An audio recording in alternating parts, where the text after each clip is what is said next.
Ama, baka naman. Aba, bihis na bihis ka anak ka. San ba lakad natin?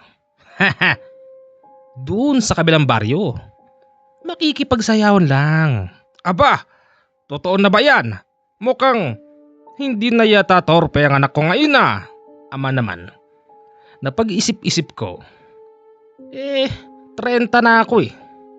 Kailangan mabigyan na kita ng apo. Dapat ay noon pa.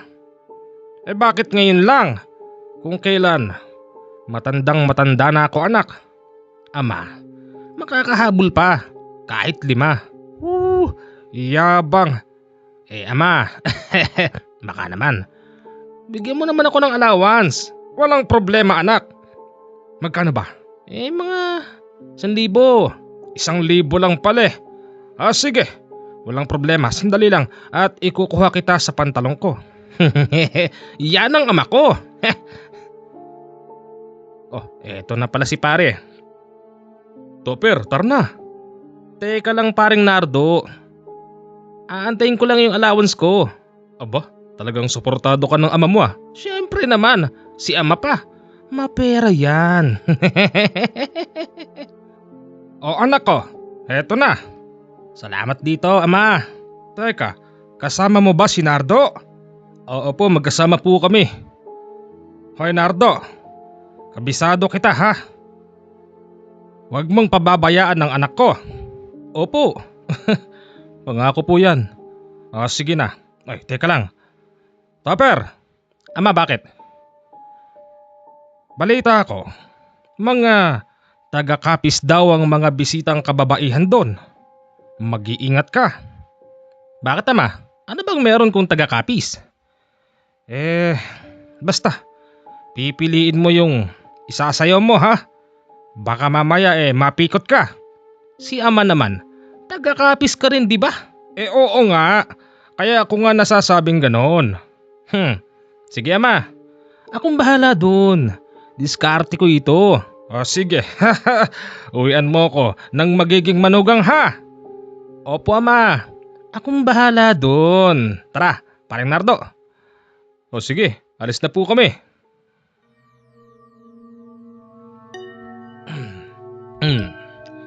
Magandang araw po sa inyong lahat. Bago natin ipagpatuloy ang ating kwento, nais ko muli kayong bigyan ng babala na ito lang po ang aking nag-iisang channel. Ako po ang inyong Commander JH. Pinalitan ko lang po ang aking pangalan bilang Healer Horror Stories. At sana po naintindihan nyo na kung bakit nagpalit po ang ating pangalan. Ngayon, ituloy na natin ang kwento. Pagdating nila sa nasabing sayawan, mga bandang 7:00 yon ng gabi. Kapansin-pansin na marami ng tao. Tapos, marami ding mga kababaihang bago lamang sa paningin nila. Topper, ganda nung isang yun oh. Oo nga, type ko siya. Ako unang nakakita ron eh. Akin yun pare. Hindi pare. Mas gusto ako noon kesa sayo. Pare, hanap ka na lang ng sayo. Hindi pare, type ko talaga yung nakadilaw na yun. Sa'yo na lang yung nakapula. Naku, ayoko yun. Mataba yun eh. Ayos lang yan. Maganda naman yung itsure. Napansin ng babaeng pinag-uusapan nila yung mga paturo-turo nila. Kaya't kusa na itong lumapit. Unang kinibo nito si Nardo na siya namang bahagyang ikinagalit ni Topper. Bakit mo ako tinuturo? Ha? Wala. Bakit nga? Kasi tinuturo ka niya dahil daw type kita. Ganon? Oo. Totoo yun. Type ka niya. Sige. Si Topper ang hinarap ng babaeng nagpakilala bilang si Maylin. Ayon dito, dayo daw sila sa lugar na yun at lahat daw ng mga kababaihan doon ay purong tubong kapis. Tiba-tiba ka dyan, Topper. Siyempre, sabi ko naman sa iyo eh. Mas pogi kasi ako sa iyo, pre. Oo na, sa'yo na. Paano? Mamaya puro yun ang sasayo mo. Oo naman, para mabigyan ko na rin ng apo si ama. Alam mo na may matanda ngayon. Retirado na. Nag-iisang anak ako. Pero hindi ko man lang mabigyan pa ng apo. Paano mo siya mabibigyan ng apo? Isipin mo ba naman, sa 30 taong nabuhay ka wala kang ginawa kung hindi bumarkada. Buti nga pinagtsatsagaan pa kita eh. Oy! Nardo! Baka nakakalimot ka. Kahit na ikaw na lang ang natira kong kabarkada, kaibigan, kasanggang dikit, ni minsan di naman kita pinabayaan, no? Pag binibigyan ako ng pera ni ama, kasama ka na doon. Yun nga eh, yun ang bilib ko sa'yo pare. O paano? Mag-request na tayo ng kanta. Basalan na natin. Isayo mo na yung Maylin na yun. Sige, isayo na yun. Sa akin na lang yung nakapula. Yun ang gusto ko sa'yo, pre. Hindi ka marunong manabla. Siyempre naman, yun ang tunay ng kaibigan. Sa unang pagpasok pa lang nila roon, medyo hindi sila nagkaintindihan ng ibang mga kabinataan. Paano ba naman? Ikine-claim ng ibang mga kabataan na sila daw ang nag-request ng kanta na yun. Nang dahil doon, nagkatulakan sa loob ng bulwagan. Mabuti na lang din at may mga nakabantay na taga-barangay kaya't hindi natuloy ang planong suntukan sana sa gabing yun. Bakit ba? Bakit mo ako inawat pare? Pare, magpaawat ka na. Nakakahiya na oh.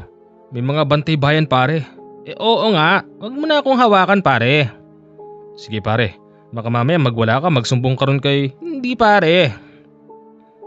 Di ko na ugali ngayon yun.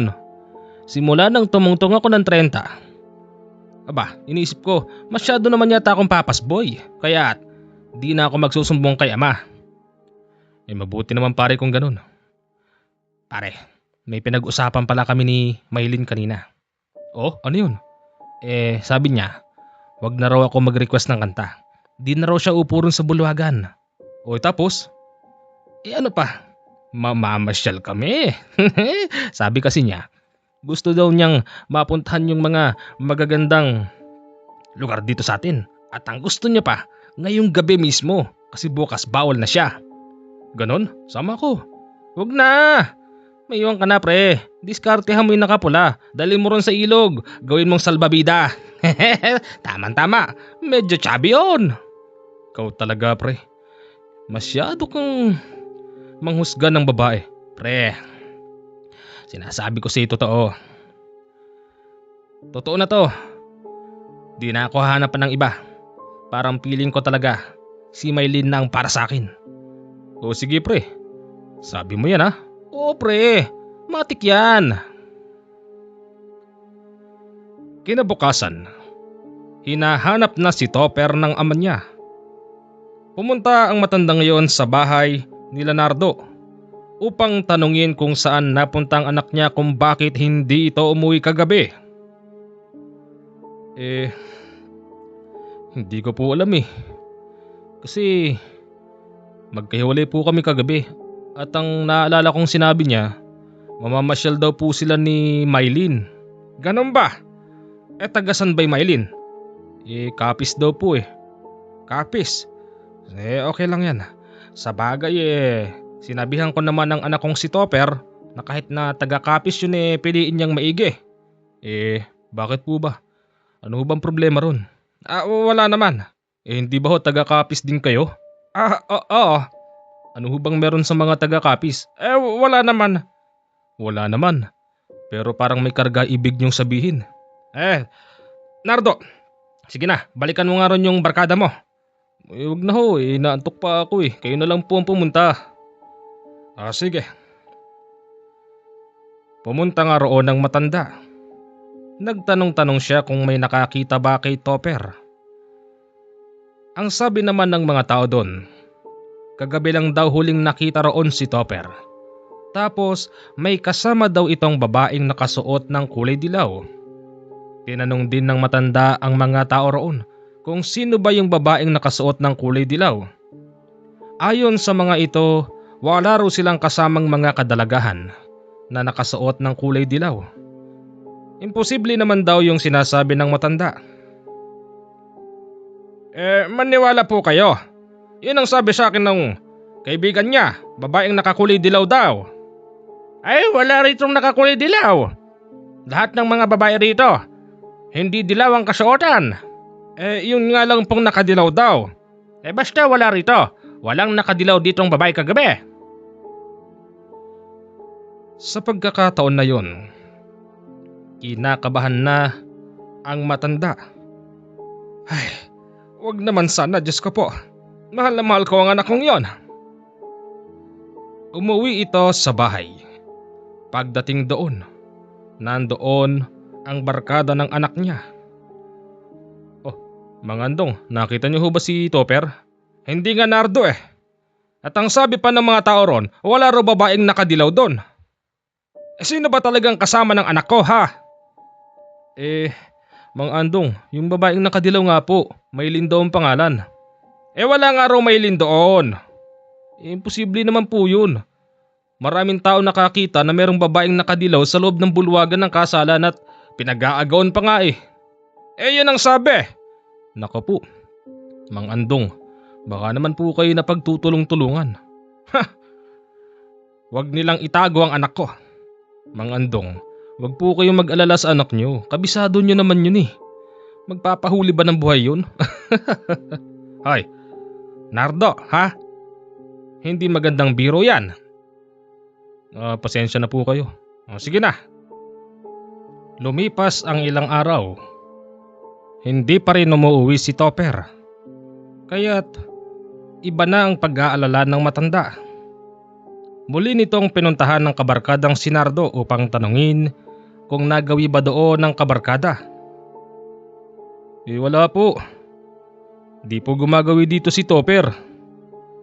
Sa palagay mo, ha Nardo, saan napunta si Topper? Kabisado niyo naman po yun. Palagay ko, sinulit na nun. Kadami niyo ba namang binigay na pera eh? Sa bagay oo. Sana. Ayos lang ang anak ko. Ayos lang po yun. Hindi yun magpapaargabyado. Pag-uwi sa bahay ng matanda, nagulat siya dahil merong sobrang kulay puti na nakaipit sa pintuan. Nagtataka siya kung saan yun nanggaling. Nang basahin ito ng matanda, nang laki ang kanyang mga mata. Ano? Ang anak ko? Talaga? Pero masyado naman yatang mabilis. Kasal agad ang gusto ng magulang, 3 araw pa lang ang nakakalipas. Mang Andong, ay nako Nardo, ginulat mo naman ako eh. Ano ho bang nakalagay dyan? Eto, nagpadala pala ng sulat sa koreo yung anak ko. Ano ho nakalagay? Ayun, pinapupunta ko ron ng magulang nung Maylin at pag-uusapan daw namin yung magiging kasal. Kasal agad? Bakit nasan ho ba si Topper? Nandun nga raw sa kapis. Siguro, di na rin pinakawala ng anak ko. Ganun ho ba? Ano hong plano nyo? Kailan ho kayo pupunta ron? Anytime. Pwede mo ba akong samahan? Ngayon na po. Oo, ngayon na. Sisilawin natin sa pera ang mga yon. Baka akala nila, wala kaming pera. Di naman ho siguro. Kapansin-pansin naman sa pormahan ni Topper. Talaga namang may ibubuga. Sige, gumayak ka na. Dadaanan kita. Sige po. Ang naging biyahe nila, halos 5 oras bago marating ang probinsya ng Capiz. Eto na ba yan? Nardo, ito po yung nakalagay dun sa may address. Sige, tumawag ka nga. Teka Mang Andong, parang wala naman dito si Topper. Andyan yon. Baka kumukulimlim. Mana-mana talaga sa inyo no? Syempre naman. Tao po. Yuhu! May tao ba dyan? Anong kailangan nyo? Oh, may tao pala ron. Meron. Ano palagay mo sa akin? Balae. Magandang araw sa'yo. Balae? Sino ka? Andong. Ako si Andong. Ama ako ni Topper. Anak mo pala yung dumagit sa anak ko. Hindi naman, sobra ka naman balae. Kaya nga ako naririto upang pag-usapan natin ang mga bagay-bagay. Ganun ba? Sige. Ang matandang yun, nagpakilala bilang si Bibino. Pinapasok sila sa loob ng bahay at doon nakita nilang nasa maayos naman si Topper. Pre, mukhang nasa maayos tayo ah.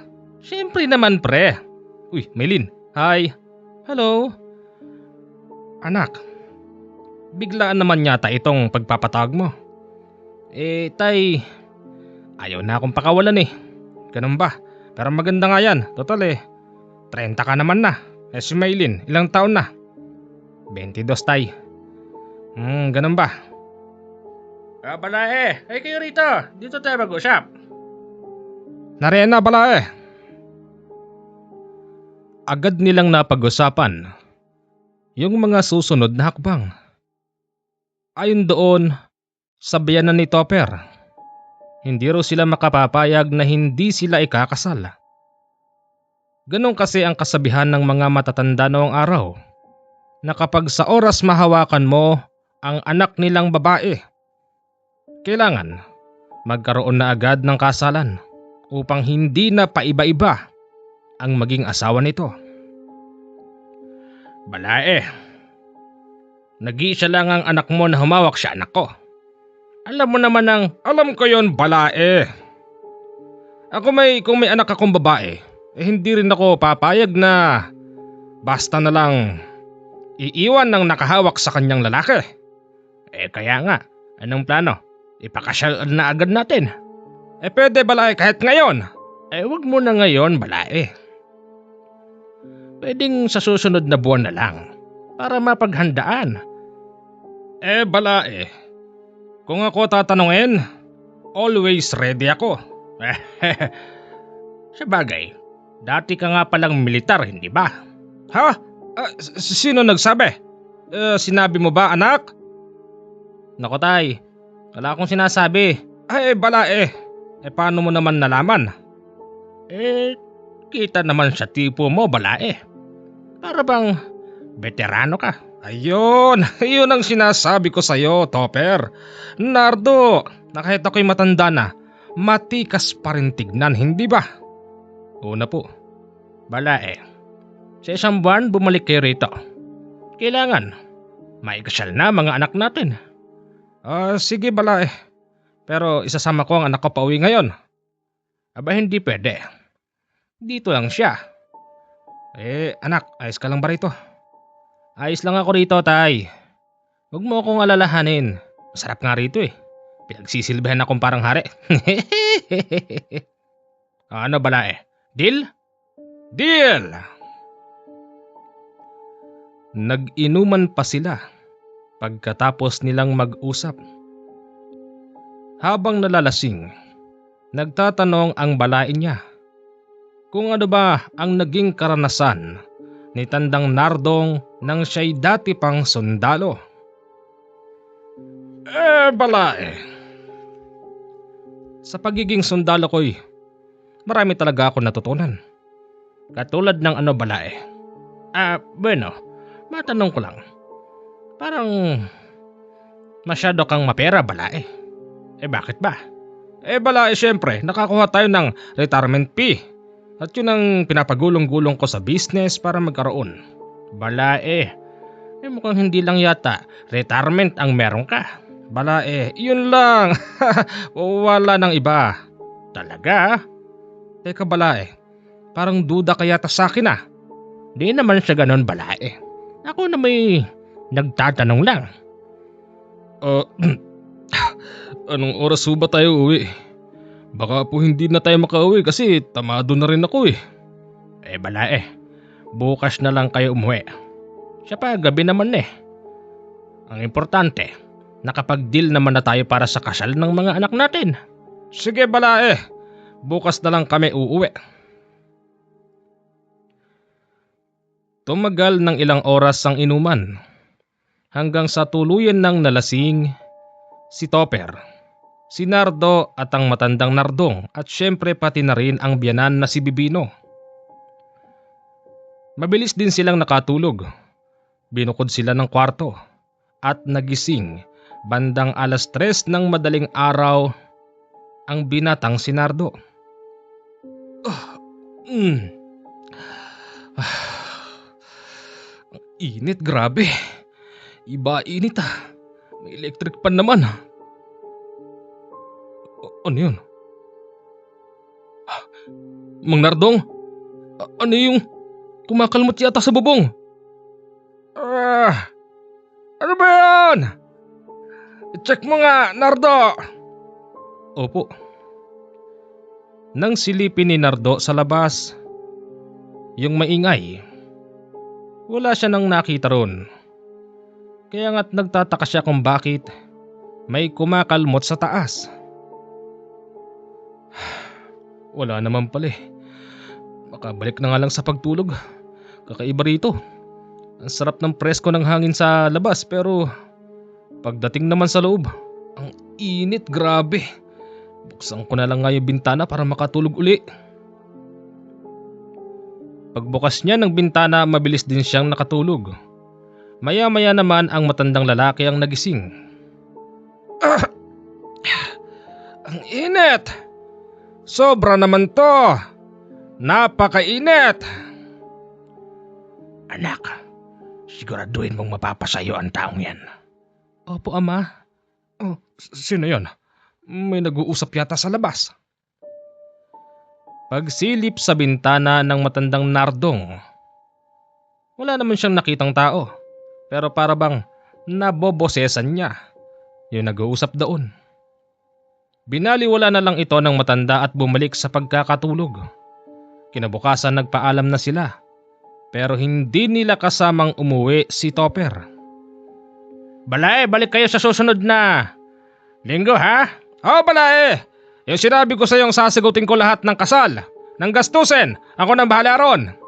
Balae, hindi kita pinipilit. Pero kung yan ang gusto mo, ikaw ang bahala balae. Oo sige. Ama, balik kayo ha. Magdala kayo rito ng isang katirabang kamag-anak natin. Kakutin mo lahat ng taga-barangay natin. Arkilahin mo yung 10-wheeler truck doon. Magkarga kayo ng 7 baboy, 10 baka at saka maraming kambing. Anak naman, sobra ka naman. Biro lang, Ama. O paano, pare? Alis na kami. Sige Nardo, ingatan mo yung ama ko ha. Anong ingatan? Hindi ako driver siya. Hindi naman ako marunong mag-drive eh. Oo nga pala. 1 buwan. Ito ang naging preparasyon para sa darating na kasal. Dahil sa mapera naman ang matandang Nardong, yung biro sa kanya ng anak niya nang magdala ng napakaraming ganito ganyan. Pinaghandaan nga ng matanda. Teka lang ho, Mang Nardong, ang dami naman yan. Lahat yata ng binanggit ni Topper parang binili mo yata. Alam mo, Nardo, para ito sa aking anak. Sobra naman ho yan. Baka ho masira lang yung pagkain. Hindi. Iimbitahin ko ang lahat ng mga tao rito. Sumama ka. Siyempre naman po, best man ako. Pero, di ho ba mabigat sa bulsa yan? Kung usapang mabigat, talagang mabigat yan. Pero kayang-kaya yan. Alam mo naman, ngayon lang ikakasalang barkada mo kung kailan tumanda na at malapit nang mawala sa kalendaryo. Ayun. Ibibigay ko ang gusto niya. Kahit na sabihing biro lang yung sinasabi niyang panghanda, gagawin ko pa rin. Ganon ko kumahal ang anak kong yon. Swerte naman po ng kabarkada ko. Talagang swerte. Imbitado. Halos lahat ng mga kakilala sa kanilang baryo. Siyempre, hindi rin magpapaiwan yung kapitan del baryo na nagkusang magpresenta para maging ninong. Magnininong ako ah. Oh, sige kapitan. Kau pa, takot ko lang sa'yo Kapitan Katindig kapag hindi kita pinagbigyan. Iyon ang gusto ko. Pero masyadong malayo yung lugar. Tayo pa dadali dun. Anong dadali? Ibig kong sabihin, tayo pa rin ang dadali ng mga dadalhin nating lulutuin dun. Sa dami niyan, mahihirapan tayo. Ayos lang yan, Kapitan Katindig. Mainam nga yun eh. Patikimin natin sila ng luto natin. O hindi ba? Oo nga no. Parang pwede nga yun. Nang dumating na ang araw ng pagpunta nila sa probinsya ng Capiz, ang dami nila. Halos hakutin yata lahat ng kamag-anak nila Topper. Pagdating doon, wala man lang katao-tao, maliban lang sa kanyang balae at sa pamilya nito. O balae, ang dami mo namang kasama balae. Yon ang gusto ng anak ko balae. Oh ama, naku, tinutuo mo talaga. Talagang hinakot mo yata lahat ng kamag-anak natin. Oh, ano yung mga truck na yun? Anak, sila yung mga kakarnihin natin. Naku naman, binibiro ko lang kayo eh. Nagdala kayo ng isang katerbang baboy baka kambing dito? Anak, ganyan kita kamahal. Ano pa ginagawa natin? Simulan na nating ibaba yung mga kakarnihin. Balae, para hindi naman masyadong nakakahiya, kami na magluluto. Hindi balae, kami na. Kayang-kaya namin ito. Isinama ko yata ang buong angkan ko. Ha! Sige, ikaw ang bahala. Sinimulan na ang pagkakarne sa baka, kambing at baboy. Kapansin-pansin, sa side lang nila Topper ang kumikilos. Sa kabilang side nandoon lang, paalis-alis pa. At nang sumapit na ang kainan, nagtataka sila kung bakit ayaw kumain ng side ng babae. Bakit ganun? Parang may mali. Anong mali, Kapitan? Bakit ayaw yata nilang makihalubilo sa atin? Malay ko sa kanila. Di ko alam kung anong problema ng mga tao rito.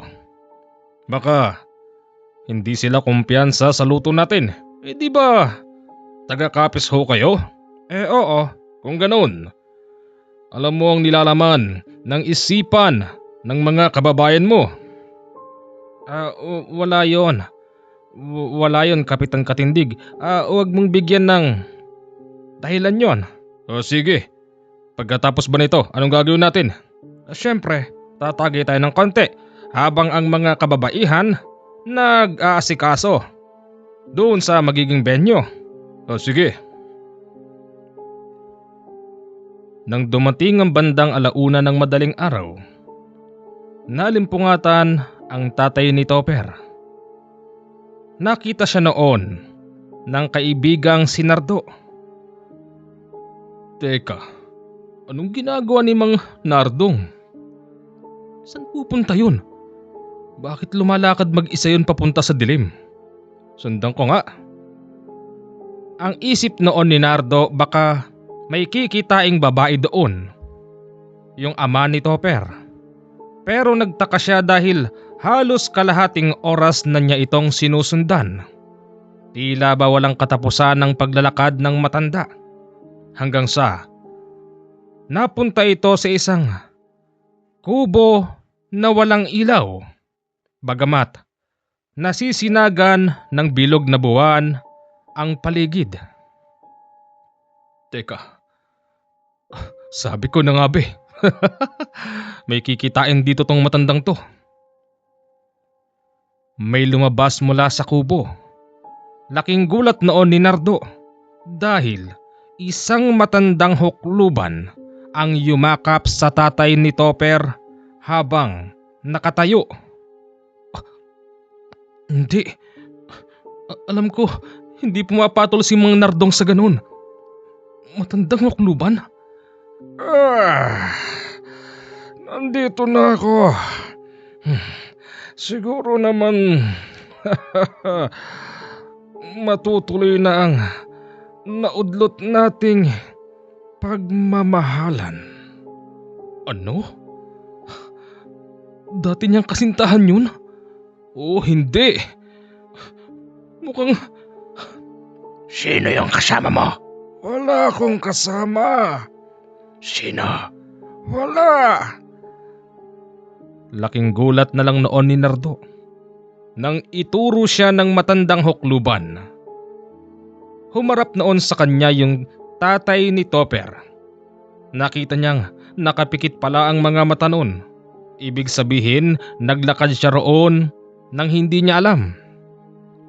Tila ba nabato ka ng tatay ni Topper dahil nang mamulat ang mata nito. Nagulat din siya sa kanyang sarili dahil nandun siya sa ganong lugar. Bakit nandito ako? Sa akin ka na ngayon, Nardong. Sino ka? Tinawag kita mula sa iyong pagkakatulog. Ngayon, ituloy na natin ang ating pagmamahalan. Hindi! Teka, sino ka nga? Nakalimutan mo na ako? Hindi ba sinabi ko sa'yo na hindi ako mag-aasawa kung hindi lang din ikaw, Nardong? Ha? Maria? Ikaw ba yan? Ako nga ito. Hindi. Ayoko sa'yo. Hindi kita gusto. Nagtatakbo si Mang Nardong. Sinundan din ito ni Nardo. Kaya lang, natigilan sila dahil may humarang sa kanilang napakalaking aso. Mang Nardong! Atras! Ang laki niyan! Hindi biro yung laki niyan! Ikaw ang umatras, Nardo! Akong bahala rito. Hoy! Bumalik ka sa tunay mong anyo! Maging tao ka! Magpakalalaki ka! Harapin mo ako! Matapos sabihin yon ni Mang Nardong, yung malaking aso sa harap nila ay naging lalaking tao. Nakahubad yun, pawis na pawis, may matutulis na kuko at may pangil. Mang Nardong, naging tao! Ano bang klaseng lugar to? Kalma ka lang, Nardo. Akong bahala. Sino ka? Sino ko? Sabihin na nating ako ang gabay ni Maria. Oh, tama yon. Ginamit ko siya para muli kang bumalik dito sa akin. Ayoko sa'yo, Maria. Ayoko. Kung ganon, nakumpirma ko na ding hindi naman din pala magiging tayo sa uli. Mas makakabuti pa kung patayin na rin kita. Wag! Wag! Sinabi ko naman sa iyo noon na kung sakaling babalik man ito, hindi ikaw ang sasadyain ng taong ito. Akin yung isa. Pagsasasaan ko ang kanyang laman. Ako? Wag! Bakit ako? Wag! Wala kang makakain sa akin, hoy! Sinunggaban si Nardo nung lalaking yun, habang ang matandang Nardong sinunggaban din ng matandang babae. Sa pagkakataon na yun, 2-on-2 ang laban. Dahil sa parehas silang lalaki, pinagana rin nila yung pagiging lakas ng katawan, kaya't agad na napabuwal ng matandang Nardong ang matandang Maria habang ito'y nasa katinoang pag-iisip. Habang yung tumutugis naman kay Nardo na malaking mama, sinalya siya sa gilid ng bato. Dinampot siya nito tapos hinampas ng ilang ulit sa lupa. Pakawari noon ni Nardo para bang madudurog ang buto niya. Ano bang kasalanan ko sa iyo? Tigilan mo ako! Tigilan? Matapos niyong saktan ng damdamin ng aking binabantayan. Tigilan? Pasensya ka na. Pero hindi na ako maaawa sa iyo ngayon at pakikinabangan ko ang iyong laman. Wag ko! Wag po! Hindi na makakilo si Nardo dahil pakawari niya'y nagkanda bali-bali na ang kanyang buto. Tinapakan siya sa dibdib ng malaking mama. Tapos nakita noon ni Nardo na lalong humahaba ang kuko nito na parabang napakatalas. Ngayon, matitikman na kita! Parang awan niyo na po. Wala po akong kinalaman dito. Akmang tutuhugin na siya ng matulis na kuko ng lalaki nang biglang may mga nagdatingang tao. Hindi mabilang sa dami. Yun pala'y mga kamag-anakan nila Mang Nardong at Topper. Nang dahil doon nagtatakbo yung matandang babae. Pati na rin syempre yung lalaki. Salamat. Salamat at dumating kayo. Akala ko'y katapusan na namin. Ano ba naman kasi to, Tay? Bakit kayo napunta rito? Buti na lang may nakapagsabing dito raw kayo gumawi. Tara na. Oh, si Nardo nasaan? Nandun sa gabi roon. Nandito ako! Tulungan niyo ako! Hindi siya basta makakilos kasi nga para bang nabali ang mga buto niya. Binitbit nila si Nardo papabalik sa bahay at pagdating doon, kita sa mata ng biyanan na lalaki ni Topper na para bang hindi man lang ito nag-alala. Ganun ba? Dapat kasi di na kayo lumalabas. Hindi ko naman alam balae na lumabas din pala ako . Sige, tuloy na natin ang kasiyahan bukas. Paano naman ho ako? Ikaw, umuwi ka na sa inyo. Dahil wala ka rin namang may tutulong dito. Ganun ho ba? Nagdamdam noon si Nardo dahil sa sinabi ng biyanan ni Topper. Magpagayon pa man, hindi siya pinabayaan umalis. Sabay-sabay lang daw silang uuwi. Topper, pare. Pare. Kahit ako'y nagkaganito, babatiin pa rin kita ng congratulations. Salamat, pare. Pare, hanggat hindi pa natutuloy yung kasal mo, kung ako sa'yo, umurong ko na, pare. Mahirap na. Bakit, pare? Yung mga katulad ni Maylin, yun yung mga dream chicks ko, pare. Ganun ba? Ikaw, nasa sayo yan, pare. Pero huwag mo sabihin di kita pinaalalahanan, ha? Oo, pare. Teka, ano bang nangyayari sa'yo, ha? Bakit di ka na yata sumusunod sa gusto ko? Para bang tutol ka na, pare. Pare, nakita mo na may nangyari sa amin, di ba? Pare, mahirap magtiwala sa mga tao rito. Pare, taga-kapis din si ama. Kaya wala kang pwedeng idahilan. Huwag kang mag-alala, okay lang yan. Pare, sinasabi ko sa'yo, umurong ka na. Nararamdaman ko, pare. Isa itong patibong. Patibong? Tungkol saan? Basta, pare, yun ang nararamdaman ko. Patibong to, pare, patibong. Pinagplanuhan nila ang lahat at sigurado ko yung ama mo ang target nila, pare.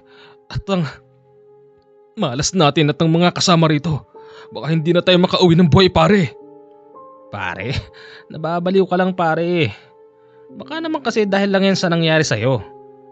Sabi nung binang ko, di naman daw nabali buto mo. Nasaktan lang daw yung mga laman mo, pare. Konting hilot-hilot lang daw yan at gagaling ka na. Pare, hindi yun! Hindi yun ang ibig kong sabihin. Nakikiusap ako, pare. Huwag mo nang ituloy.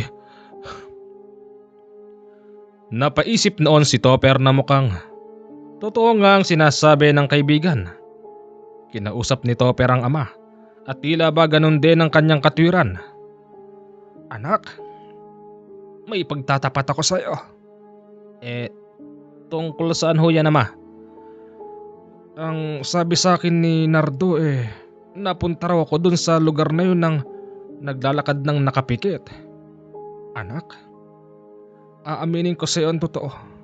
Noong araw, meron akong babaeng sinaktan dito, si Maria. Hindi ko naman lubos akalain na aabot siya sa ganon. Sinong Maria? Si Maria, yung tumawag sa akin habang ako'y natutulog. Anak, patibong ito anak, patibong ito. Sa palagay ko'y nag-antay lang sila ng pagkakataon para makabalik ako rito. Para makaganti siya sa akin. Tay, anong plano? Anak, wag na nating ituloy hanggat may oras pa. Teka lang tay, paano naman yung mga nakarni nating baboy baka kambing? Anak, may mga dala tayong talyase, pwede nating iuwi yan. Kahit naluto na yan, ipapakain ko ron sa barangay natin. Tay naman yung mga katulad ni Maylin, yun yung mga dream chicks ko tay. Anak, kalimutan mo na yan. Kahit na hindi mo ako bigyan ng apo kung yan lang din. Anak, maniwala ka sa akin, mamamatay tayo rito. Tay naman tubong kapis ka, di sana nung una pa lang sinabi mo. Anak, hindi lahat ng mga taga-kapis. Ganon. Ang ibig kong sabihin, umalis na tayo rito. Gusto kong makatiyak sa kaligtasan natin, anak. Sige, bahala kayo, Garod. Kausapin niyo yung mga kasama natin ha, kung makakausap niyo. Mga lasing tulog. Kinausap nga ng matandang Nardong ang mga tao. Mabuti na lang, lahat sila ay nakinig. Sinamantala rin nila ang pagkakataon na makatulog ang side ng babae. Nang sa ganon, makatakas sila sa lugar na yun. Isinakay nila ang lahat ng nilutong pagkain sa mga truck at palihim na umalis. Magpagayon pa man, meron pa ring mga taong makakakita. Kasi nga kasalan, may mga taong nag-aabang para manghingi din ng ulam. Nang makalabas na sila sa probinsya ng Capiz, doon pa lang tila lumuwag ang hininga ni Mang Nardong. At nang makarating na sila sa bahay, katulad ng kanyang pangako, lahat ng niluto ay ipinakain niya sa buong barangay. Kapitan, Mang Nardong, bakit biglaan? Sayang naman lahat ng mga niluto. Kapitan Katindig, hindi na sayang at nakain ng ating mga kababaryo. Hindi mo naman ako tinatapat Bigla-bigla na lang kayo nagwi-withdraw sa kasal. Kapitan, nakita niyo ako doon sa kagubatan, hindi ba? Hindi ko alam kung bakit ako napunta roon. Yun ang dahilan. Meron ka pang hindi sinasabi. Malamang dahil yun saan? Hindi ka na nauubusan ng pera. Baka yun ang dahilan. Hindi yon. Inaasahan na nila noon na merong isang taong susulpot sa kanila para questionin ang pag-withdraw nila sa kasal. Magpagayon pa man, isang buwan nang lumipas. Walang nagpuntang tao. Pero may dumating na sulat. Sulat na nakakatakot dahil pagbabanta sa buhay ni Mang Nardong, Topper at Nardo. Tay, sulat tay, sulat! Sulat? Bakit takot na takot ka? Tay, hindi ito basta sulat. Yari tayo dito! Bakit pa? Bakit pare? Ano ba nakasulat yan? Basahin ko nga. Eto pare. Oh my gosh. Hindi. Bakit? Ang nakalagay ho rito, Mang Nardong, sa pag-atras daw natin sa kasal, ang magiging kapalit daw nito, buhay niyong dalawa. Teka, kasama ko. Bakit? Bakit pati ako? Ano? Patingin nga! Maging si Mang Nardong hindi makapaniwala. Ganun pa man ang sabi ni Mang Nardong, gagamitin niya ang lahat ng kanyang pera upang hindi matuloy ang masamang plano ng side ng babae. Kumausap si Mang Nardong ng mga taong pwedeng pumrotekta sa kanila. Gamit ang kanyang pera, binayaran niya ang mga taong yun. Hindi bababa sa mga 10 tao ang pinagkagastusan niya. Ama, sobrang dami mo namang kinuhang bantay. Ano ba yung mga yan? Ha! Well trained ang mga yan. Pero mga ano yun mga tinakwil, sinipa. Anong tinakwil, sinipa? Yan yung mga kasamahan ko dati. Mga awolang mga yan. Mga bata nyo dati. Oo. Nung bang bago ako magretiro, nakilala ko na sila. Mga private pa lang sila noon. Ganun ba? Kaya pala laki ng respeto sa iyo Siyempre naman, ganun talaga anak. Buti naman. Secure tayo dito. Unang 1 buwan ng pagbabantay sa kanila. Wala namang nangyari. Kaya't nang muli na sanang magbabayad si Mang Nardong, sinabihan niya yung mga tao na umuwi na lang muna at hindi na magre-renew pa ng kontrata sa kanya. Kasi para bang nabaliwala na ang pagbabanta sa kanila. Pare, napansin ko bakit wala na rito yung mga tagapagbantay? Si Ame, pinauwi na. Ganon? Oo pare. Ayos pala E di, malawag na tayo. Pwede na tayong lumakad. Oo pare, pwede na talaga. Nakakatuwa pare. Oo nga wala nang pipigil. Makakapag-kabaret na naman tayo niyan. Sa pag-alis ng mga bantay sa kanilang bahay, dito nakakuha sila ng tiyempo para magkabaret. Tila ba nakalimutan na ng magkaibigan yung banta sa kanila. Pumunta nga sila sa kabaret. At nang malasing sila, nagpaalam na sila sa mga nakatable nilang babae.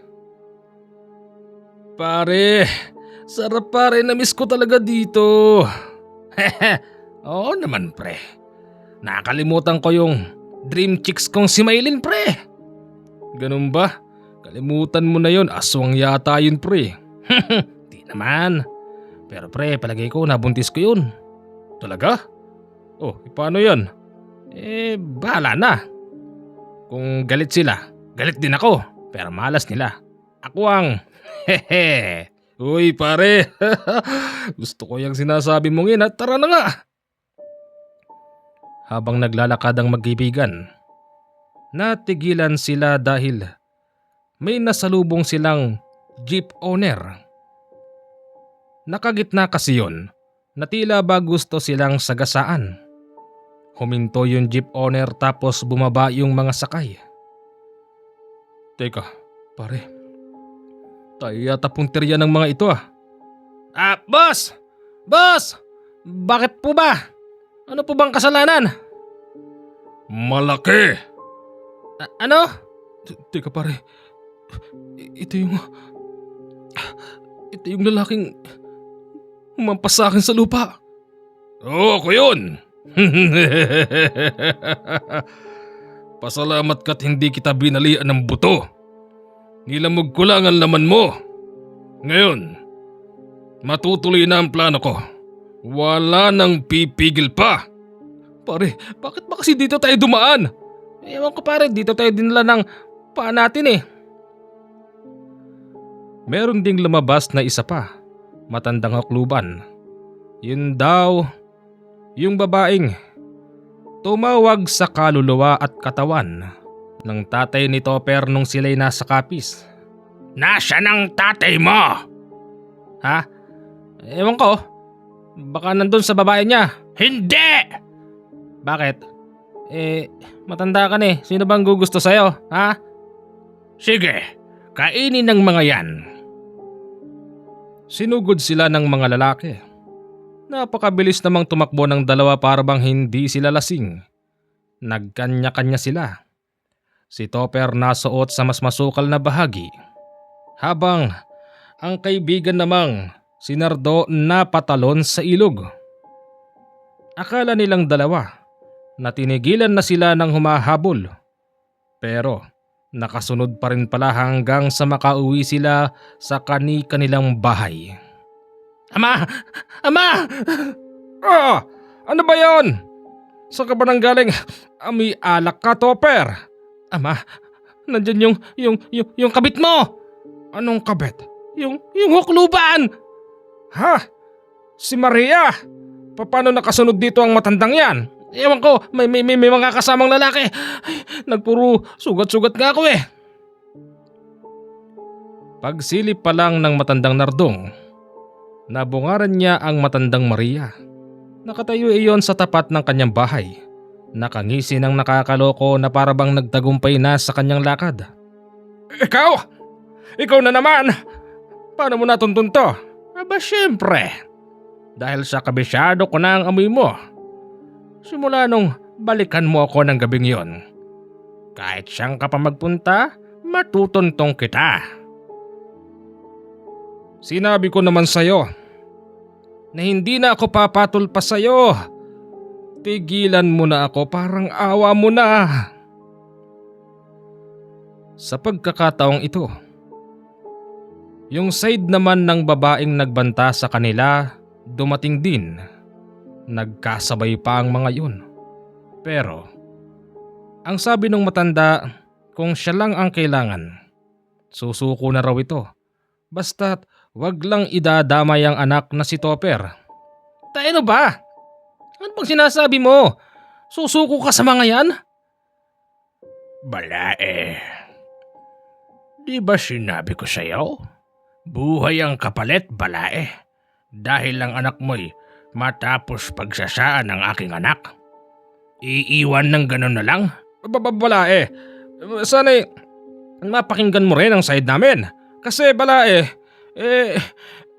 wala nang dapat pang ipaliwanag, balae. Ngayon, sisingilin na namin kayo. Yung kabilang side hindi rin nagustuhan ang sinasabi ng magiging binansana ni Topper. Ang plano pala noon, kukunin lang ang matandang lalaki tapos aalis na. Nang dahil doon, sila ang naglaban sa harap ng bahay nila Topper. May pagkaaswang din pala ang lahi nun. Kaya naman pala ganun-ganun na lang kung magbanta sa kanila. Habang pinapanood nilang naglalaban ang magkabilang panig, nakakuha sila ng pagkakataon para tumakas sa lugar na yun. Nang tuluyan silang makalayo, dinaanan nila si Nardo at umalis na sa kanilang probinsya tapos pumunta sa Maynila. Mang Nardong, safe ba tayo rito? Safe tayo rito. Kaitay kaya ito? Akin ito. Matagal ko nang nabili ang bahay na ito. Hindi ko akalain na mag-i-stay din pala tayo rito, anak. Di na kaya tayo masusundan ng mga yon? Hindi na. Pare-parehas na silang mamamatay doon. Paano po pag may namatay? Di kayo hanapin kasi kayo may bahay doon. Ha! Pare-parehas sila ng lahi. Pag may namatay, magiging abo. Walang ebidensya. Ganun yon. Ganun ba? Ganun yon, iho. Kaya wag kang madanagan. Sige ho. Sa Maynila, nagnegosyo sila ng sama-sama. Big boss ang matandang Nardong. At syempre, kanang kamay si Topper. Tumagal sila ng halos 2 taon sa Maynila nang walang naging problema patungkol sa mga aswang na humahabol sa kanila. Nang dahil doon, tila ba nakalimutan na nila ang problema. Hanggang sa isang araw, pagbukas nila ng negosyo, nagulat sila dahil halos maubos ang laman nito. Ama, saan napunta yung mga groceries natin? Aba malay ko. Teka, nakapagtataka.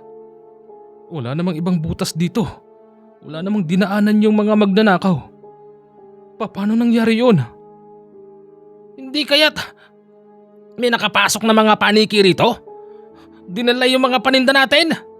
Ano ka ba? Anong paniki ang sinasabi mo? Ama naman, Sabi mo, aswang ang humahabol sa atin, baka bilang ganti inubos nila yung mga paninda natin. Pero paano naman nangyari yun, pare? Yun ang pumapasok sa isip ko eh. Baka nga totoo. Ganun ba?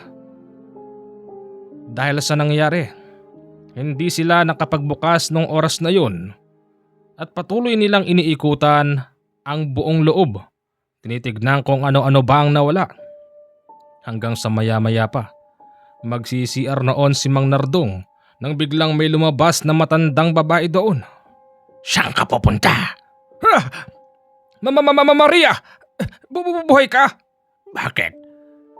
Hindi naman ako namatay. Maria, hanggang dito ba naman sinusundan mo ako? Parang awa mo na. Hindi. Akin ka. Ano ba talagang gusto mo sa akin, ha? Matanda ka na. Malapit ka nang mamatay. Tigilan mo na ako. Yung kaparte ko. Anong kaparte ko? Yung kaparte ko sa kayamanan. Nasaan na, Nardong? Yun lang naman ang gusto ko. Kayamanan? Anong sinasabi mo? Sinungaling! Alam mong sa akin ang galing ang impormasyon kung saan makukuha ang yaman. Sinolo mo, Nardong. Niloko mo na ang damdamin ko. Pati ba naman sa partihan hanggang ngayon, nagde-deny ka pa rin? Mang Nardong, sino ang kausap niyo dyan? Diyan ka lang, huwag kang lalapit. Kung yun lang kailangan mo, Maria, para tigilan mo na ako. Sige, ibibigay ko sa'yo.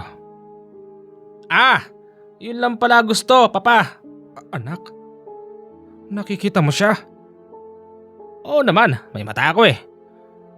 Manang Maria, anong balita ron sa nangyari? Ayun, inubos namin sila at ginawang hapunan. Ganun ba?